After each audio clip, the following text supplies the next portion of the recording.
En este programa nos dedicaremos a estudiar algunas propiedades elementales de los cuerpos redondos.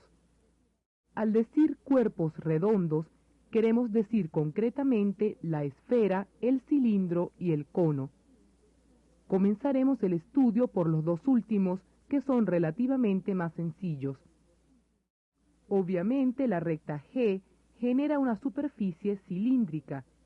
Esto es, la superficie que barre la recta G al girar alrededor del eje será una superficie cilíndrica. E es el eje del cilindro obtenido y G es la generatriz. Supongamos ahora que la recta G corta al eje E según un ángulo alfa menor que pi medios. ¿Qué superficie generará la recta G al girar alrededor de E? Será una superficie cónica. El eje E se llama eje del cono, la recta G generatriz, el punto B se llama vértice del cono y el ángulo alfa, ángulo del cono. Las superficies que pueden ser generadas por una recta que se mueve en el espacio se llaman superficies regladas. Este es otro ejemplo de superficie reglada. Además de ser regladas, las superficies cilíndricas y cónicas tienen otra propiedad, la de ser desarrollables. Veamos en qué consiste esta propiedad y cómo podemos utilizarla. Por ejemplo, consideremos un cilindro recto, esto es, el sólido formado por un trozo de superficie cilíndrica limitado por dos planos paralelos, las tapas. ¿Cuál será el área de la superficie de este cilindro? Si el cilindro no fuese recto, sino oblicuo, o sea, si se obtiene cortando la superficie cilíndrica por dos planos paralelos que no sean perpendiculares al eje, ¿cómo podríamos calcular el área lateral? Observa que G es la longitud de una generatriz y R es el radio del cilindro. Claramente obtendremos un rectángulo que tiene por base la longitud de la circunferencia, base del cilindro, y por altura, la altura del cilindro. El área entonces es 2pi RH. Podemos desarrollar la superficie del cilindro sobre un plano. Si le quitamos las tapas y cortamos la superficie del cilindro con unas tijeras a lo largo de una generatriz, obtendremos un sector circular cuyo radio es la longitud de la generatriz. Te dejamos como ejercicio el cálculo de esta área y desarrollamos la superficie sobre un plano. Consideremos ahora un cono recto, esto es, el sólido limitado por la superficie cónica y un plano perpendicular al eje. Para calcular el área de la superficie cónica, hacemos igual que antes. Cortamos a lo largo de una generatriz. Obtenemos un cilindro recto que tiene igual área lateral que el cilindro oblicuo, porque el pedazo que hemos agregado abajo tiene la misma área que el pedazo que quitamos arriba. Luego el área será 2πrg. Cortemos la superficie cilíndrica por un plano perpendicular al eje, tal como se ve en la pantalla. Vamos a trasladar el pedazo del cilindro obtenido según el vector v. Observa que la longitud del vector v es igual a la generatriz g. De la misma manera, el volumen del cono se puede aproximar por el volumen de pirámides de base poligonal inscritas en él. En el límite, el volumen será 1/3 del área de base por altura. Esto es, 1/3 pi r cuadrado por h. Aumentando el número de lados del polígono de base, obtenemos mejores aproximaciones. El volumen de todos los prismas es área de la base por altura. En el límite obtendremos que el volumen del cilindro es el área de su base por su altura. Esto es, pi r cuadrado por h. Para terminar con el cilindro y el cono, calculemos sus volúmenes. Comencemos con el volumen de un cilindro recto. Podemos aproximar el volumen del cilindro mediante prismas de base poligonal inscritos en él. El volumen del prisma es área de la base por altura. Te dejamos para que pienses en casa el siguiente problema. ¿Cuál será el camino más corto entre dos puntos sobre la superficie de un cono?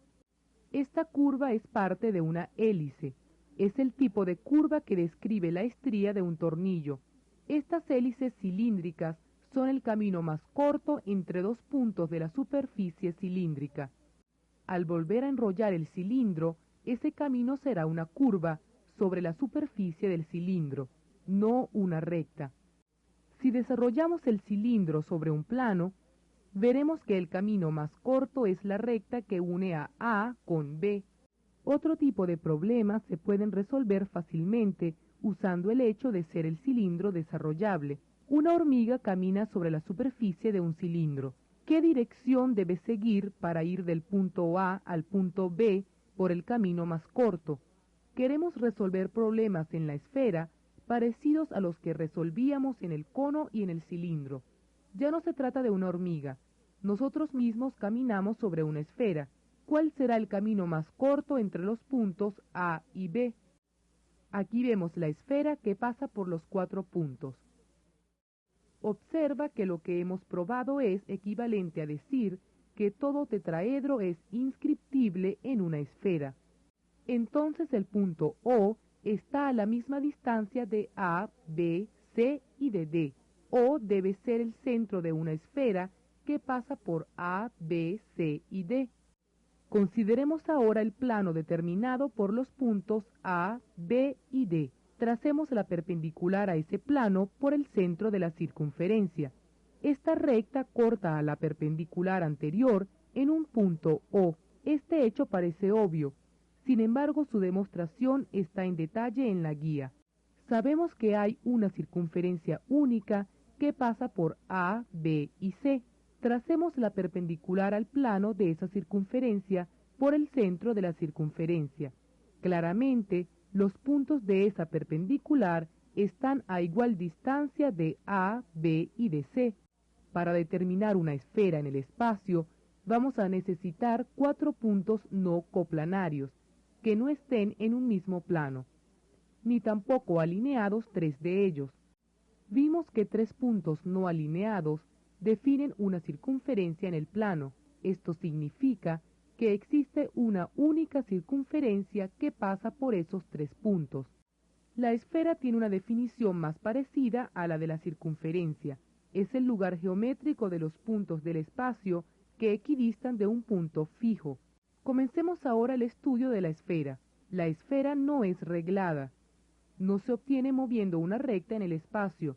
Lo que más se aproxima a esto sería decir que la esfera se obtiene haciendo girar una circunferencia en el espacio alrededor de un eje. Los caminos más cortos entre 2 puntos de una superficie hacen el mismo papel que las rectas en el plano. Estas curvas que señalan el camino más corto entre 2 puntos reciben el nombre de geodésicas. En la pantalla tenemos una geodésica de la esfera y una geodésica del cilindro. La circunferencia máxima que pasa por A y B es el camino más corto entre esos 2 puntos. Nosotros no probaremos este hecho. El dibujo de la pantalla debe convencerte. Lo aceptaremos como un postulado que es verificable por la experiencia. Se llama círculo máximo porque su radio, que es el mismo de la esfera, es mayor que el radio de cualquier otra circunferencia que esté sobre la esfera. Dados 2 puntos A y B sobre una esfera, queda completamente determinado un plano único que pasa por A, B y O. Este plano corta a la esfera según un círculo máximo. Sobre la superficie de la esfera, las geodésicas hacen el mismo papel que las rectas en el plano. ¿Cómo sería entonces una geometría sobre la esfera? La distancia esférica entre 2 puntos se puede medir con la longitud del arco AB, pero como el radio R de la esfera es fijo para todos sus puntos, bastará medir el ángulo central alfa del círculo máximo. Podemos decir que la distancia de A a B está determinada, y es el ángulo alfa. Un triángulo plano está formado por 3 segmentos de recta que unen 3 puntos. Un triángulo esférico estará formado por 3 arcos de círculos máximos que unen los 3 puntos A, B y C sobre la superficie de la esfera. Euclides, matemático griego de la escuela de Alejandría, escribió un famoso tratado de geometría que sirvió de texto de estudio en muchos países hasta comienzos de este siglo. En ese tratado incluyó el postulado de las paralelas como un axioma, puesto que él no pudo probarlo como un teorema a partir de los demás axiomas. Sin embargo, no toda la geometría plana se traslada a la esfera. Por ejemplo, en el plano es cierto que por un punto exterior a una recta se puede trazar una paralela única. Este es el famoso postulado de Euclides. Esto resulta de un teorema que ya conocemos. En todo triedro, el ángulo de una cara es menor que la suma de los otros dos. Alfa es menor que beta más gamma. Muchas de las propiedades de la geometría plana se pueden trasladar a la geometría esférica. Por ejemplo, ¿será cierto que en todo triángulo un lado es menor que la suma de los otros dos? Dejemos aquí la digresión histórica y volvamos al estudio de la esfera.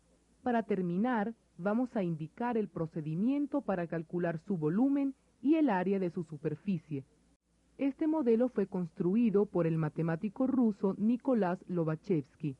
Él, junto con Riemann, son los descubridores de las geometrías no euclidianas y marcan un paso decisivo en la historia de la ciencia. Sin embargo, el crédito de este descubrimiento no le corresponde a Riemann. Poco antes que él se había dado un modelo de geometría que satisface todos los axiomas menos el de las paralelas.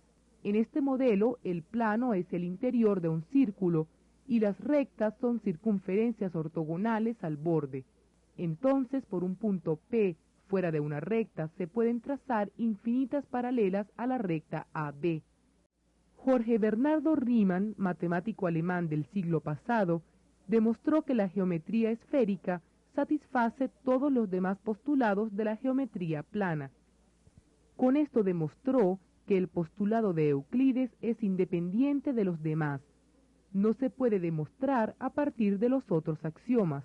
Esto resolvería un problema que preocupaba a los geómetras desde el tiempo de Euclides, siglo III a.C.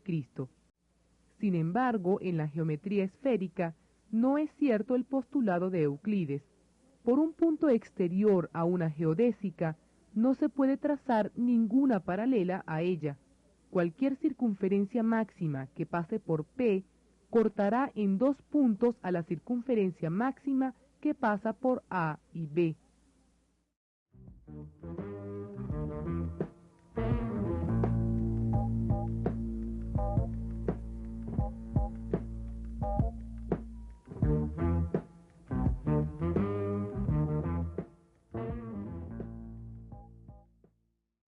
En el límite obtendremos que el área de la superficie de la esfera es 4pi r cuadrado.